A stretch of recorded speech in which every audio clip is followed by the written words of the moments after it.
Shalom. Ya, kalau bicara kesaksian hidup banyak Bapak Ibu. Saya secara pribadi tidak pernah bercita-cita untuk jadi seorang seniman, artis top, artis tenar, 15 menit dibayar 70 juta, tidak pernah. Tidak pernah. Jadi kalau orang bilang, wah abang emang dari kecil udah suka seni? Tidak Bapak Ibu. Saya dari kecil adalah pribadi yang sangat tertutup dengan siapapun. Karena saya menyadari diri, saya bukan orang yang diharapkan oleh keluarga.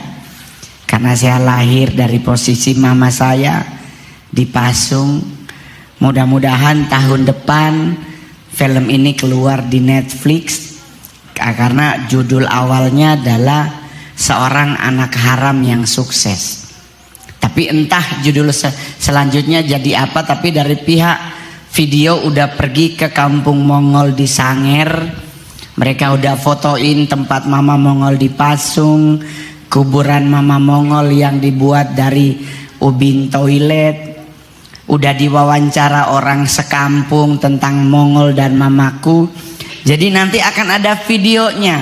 Benar tidak bahwa Mongol lahir dari ibunya yang dipasung. Bapak Ibu yang terkasih dalam Tuhan, saya memang beneran lahir dari mama yang menikah, tidak direstui oleh keluarga. Papa saya juga kabur, tidak bertanggung jawab. Jadi mama saya dipasung sampai mati. Dan beliau matinya tuh dengan kondisi kakinya dua-duanya diikat dengan rantai anjing. Dan itu udah ada nanti videonya. Tenang Bapak Ibu, lagi sementara proses tawar-menawar harga. Ya biasa tuh, Yocien Meyo.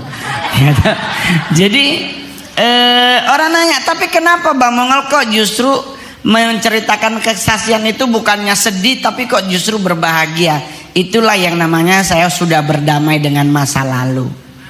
Karena kalau saya masih mengingat masa lalu dengan cara yang tidak elegan, akan muncul balas dendam, akan muncul kepahitan. Jadi saya anggap masa itu adalah masa yang paling indah. Tetapi orang nanya, apakah Bang Mongol masih ingin balik ke masa lalu? Tidak Bapak Ibu.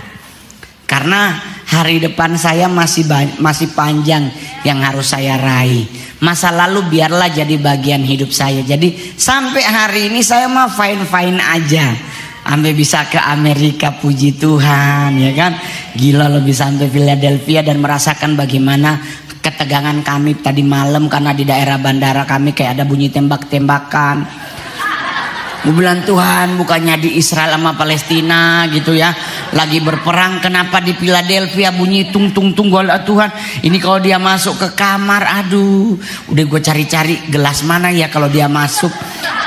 Jujur aja Pak, mohon maaf, saya nih orang Manado ya kan, ke Amerika yang ini karena kebaikan Tuhan. Jujur aja, siapa yang pernah berpikir bahwa saya bisa sampai ke Amerika?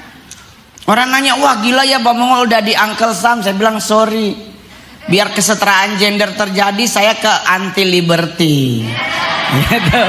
Jangan cuman Uncle Sam, ada Tante Liberty itu jadi patung, ya kan. Jadi kalau orang nanya terus gimana Bang, saya jujur aja dari kecil saya bahkan sekolah saya tidak dari uang yang dikasih oleh oma, tapi saya hasil mencuri. Saksi hidupnya masih ada, serius. Jadi saya lahir, saya diperlakukan, padahal saya cucu pertama dalam keluarga, tidak diperlakukan sebagaimana cucu laki pertama. Saya justru dianggap kayak orang luar. Jadi itulah kenapa Mongol sampai hari ini tidak makan babi. Karena bukan saya berusaha untuk hidup sehat, enggak. Saya lebih nyihatin pikiran aja daripada makanan, ya kan.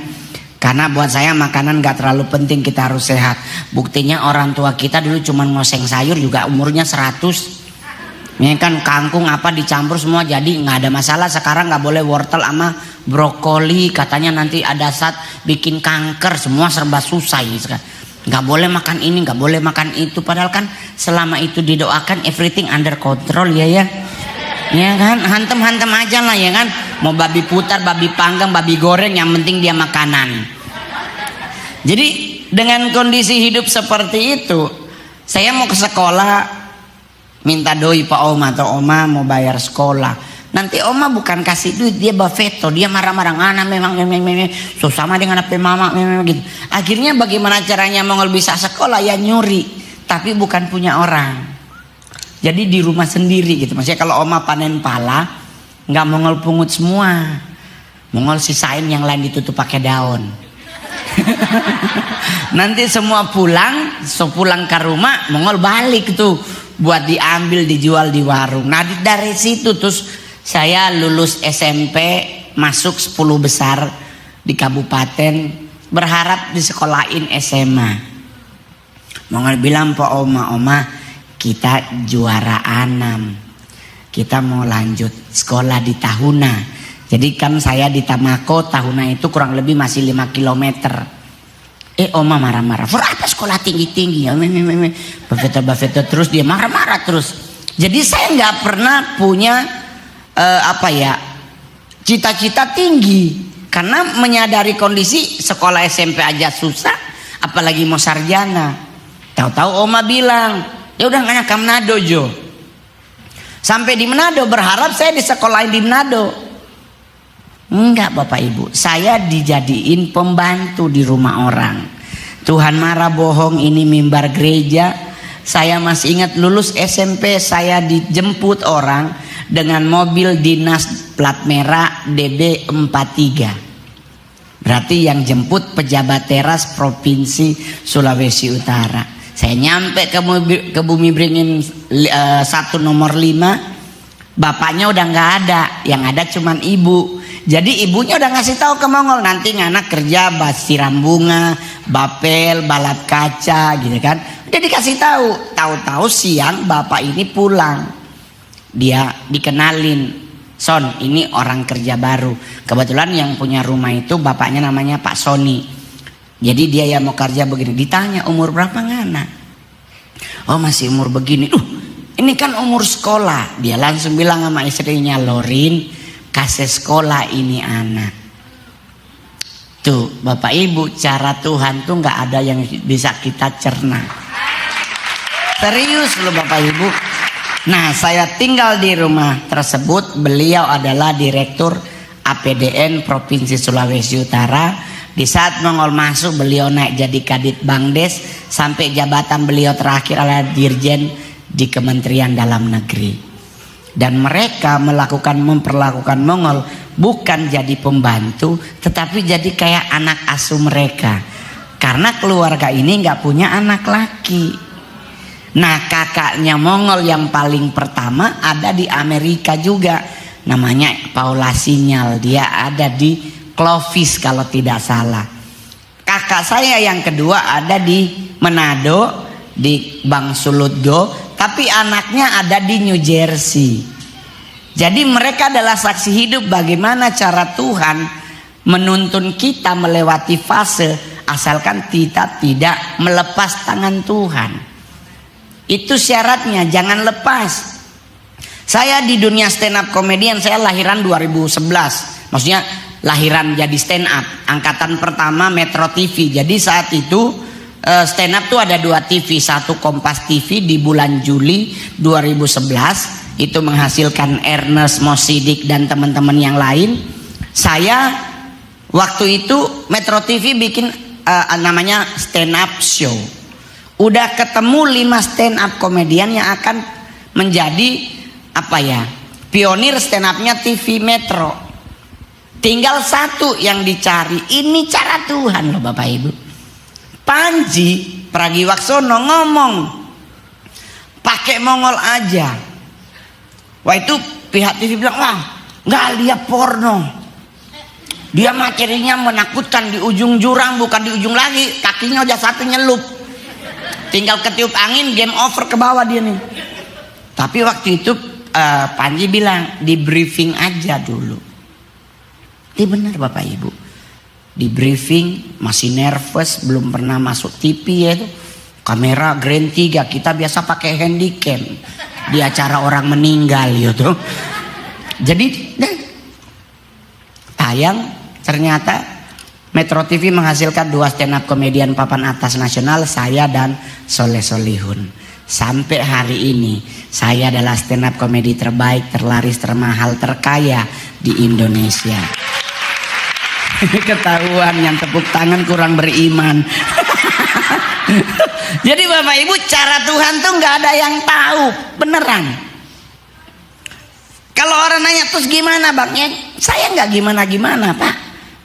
Stand up komedian bagaimana cara ngatur materi? Nggak pernah ngatur. Tanya manajerku di ujung, nggak pernah saya atur materi. Yang penting saya tahu, Bang, udah lunas ya. Ah, itu pasti lucu Pak. Jadi kalau orang Abang nulis nggak? Enggak, saya nggak pernah nulis karena udah lulus. Ngapain nulis lagi ya kan? Terus Abang kalau di gereja kesaksian kok bikin orang ketawa?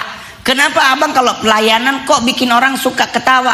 Lah kan Injil itu kabar baik Pak. Kalau nakut-nakutin berarti Halloween Pak. Ntar lagi dirayain di Amerika, hebat loh, rumah-rumah ada tengkorak. Ini kalau berani di Manado didoain rumahnya.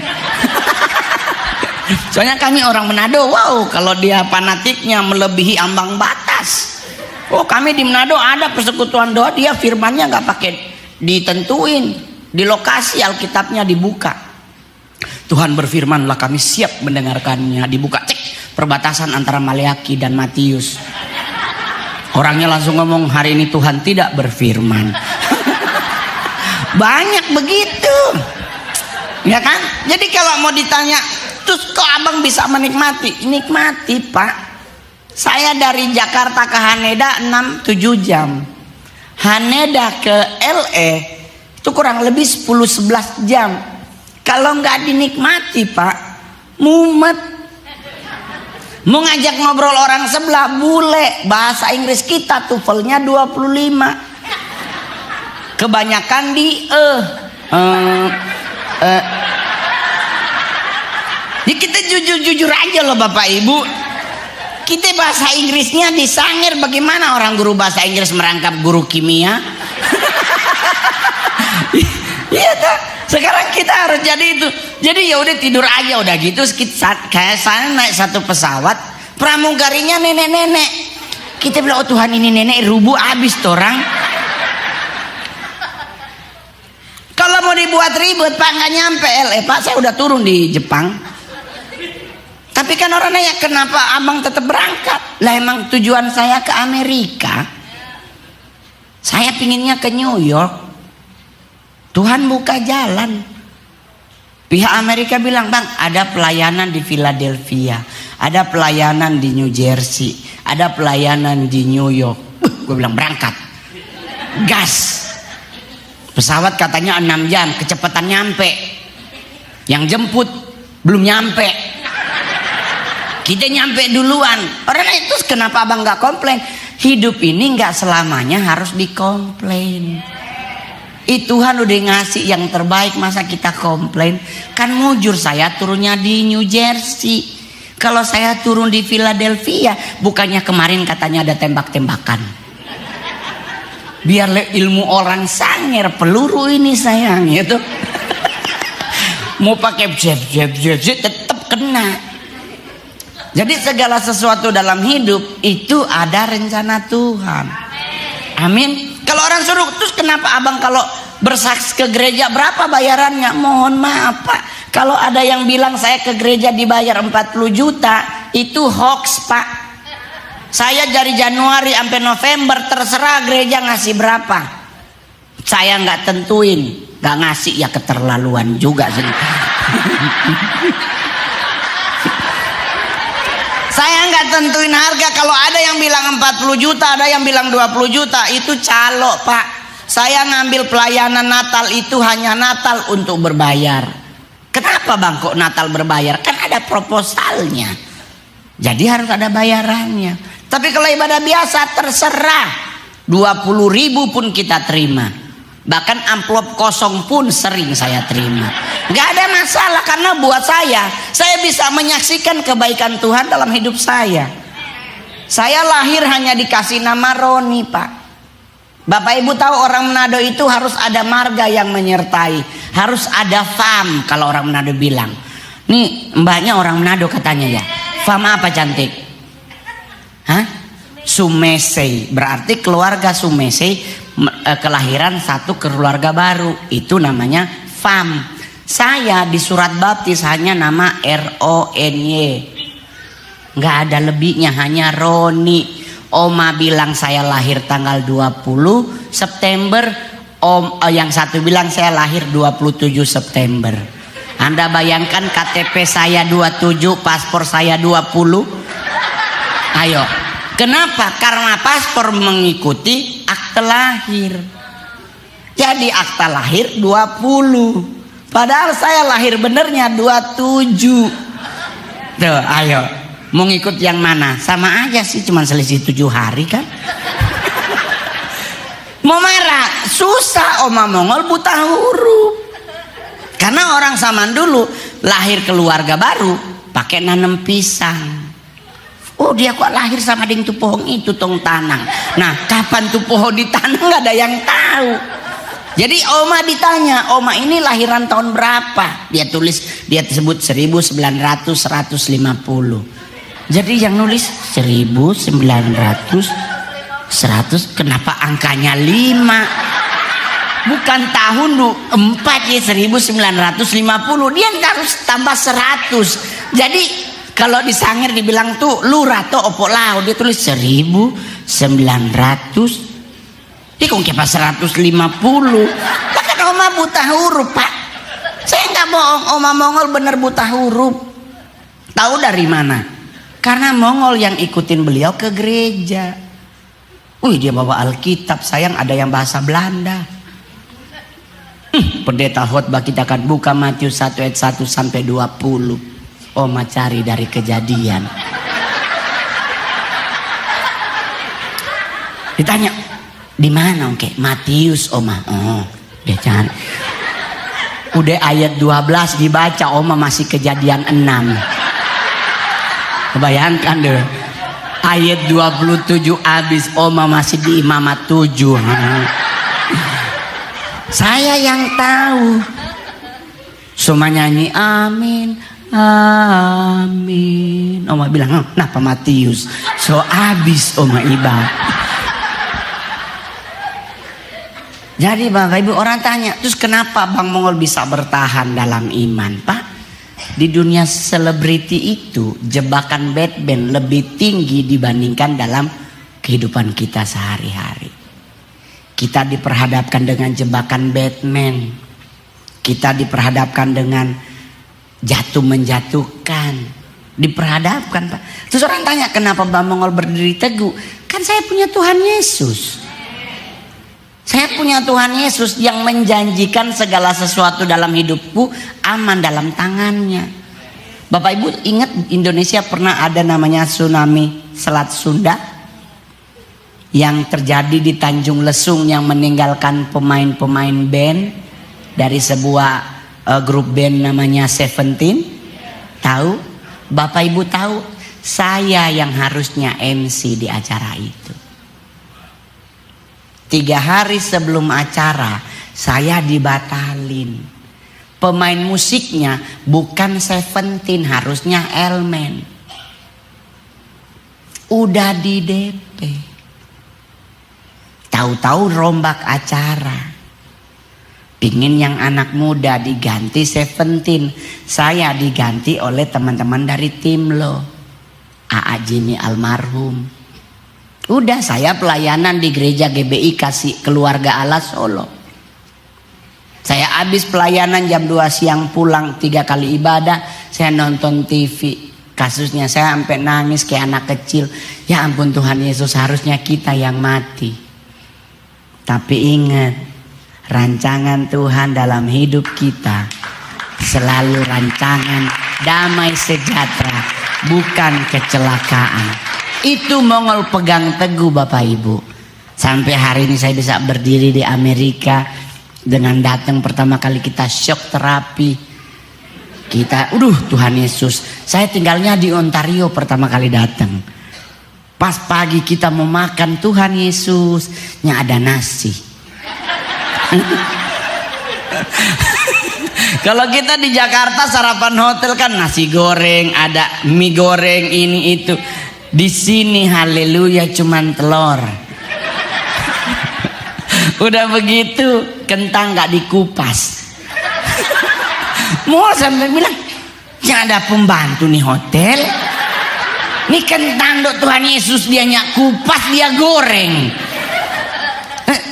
Nyari-nyari sendok. Tuhan, adanya garpu. Kunti bilang bagaimana mau makan mie telur kalau pakai garpu? Aduh memang penderitaan memang. Aduh Tuhan terus mau, di ujung ada warna putih kayak susu kental manis. Nah, wah bagus lah. Sebelah ada Koko Crunch. Wah ini bagus nih, nggak apa-apalah. Gak ada nasi, sedang ada Koko Crunch sama susu. Kita berharapnya itu susu. Ternyata adonan wafel.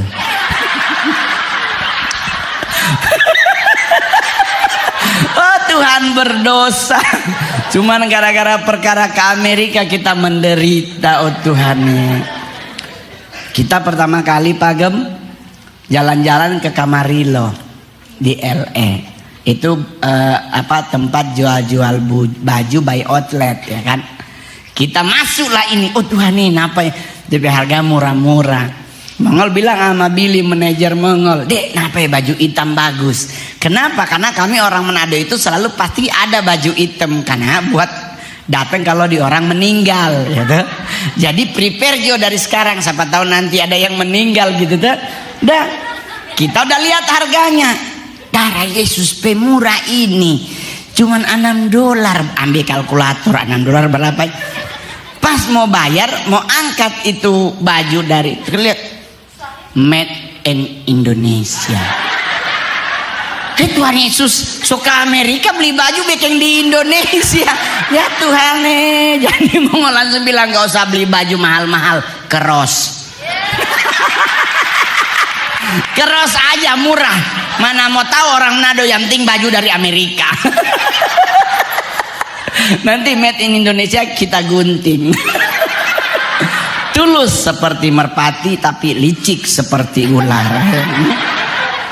Jadi Bapak Ibu, cara Tuhan gak ada yang tahu. Setelah ini kita ada perjamuan kudus. Jangan pernah lari. Jangan pernah aduh belum saya kayaknya. Jangan. Di saat kita mengangkat roti dan darah Kristus, kita itu melakukan perjanjian dengan Tuhan. Janjinya akan selalu ditepati dalam hidup kita. Amin. Nah, semua janjinya ditepati dalam hidup kita. Saya bukti saksi hidupnya. Anak yang tidak dianggap, bahkan saya kecil sampai SMP didoain jadi satpam oleh keluarga. Serius, muka tuh sayang muka. Nggak cocok jadi artis. Kalau muka seperti saya kalau main sinetron ya kebagian jatuh dari pohon. Iya tuh. Tetapi buat Tuhan menjadi luar biasa.